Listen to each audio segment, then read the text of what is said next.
என்னதாங்க நடந்துட்டு இருக்கு தமிழகத்துல? கடந்த 3 மாத காலமாவே நாம தொடர்ந்து கேட்கக்கூடிய செய்தி பள்ளி கல்லூரி மாணவிகளுக்கு எதிராக நடக்கிற பாலியல் வன்கொடுமை செய்தி.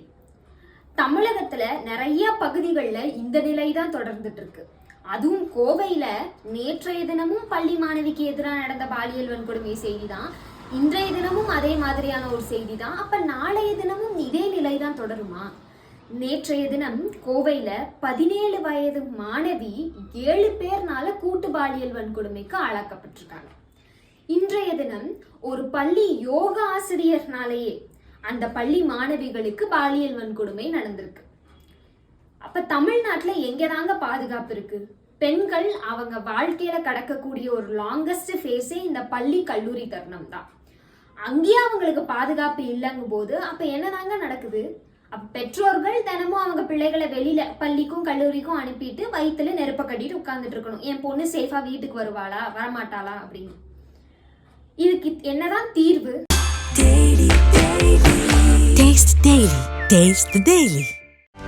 செய்திகளை உடனுக்குடனும் துல்லியமாகவும் தெரிந்து கொள்ள சப்ஸ்கிரைப் பண்ணுங்க.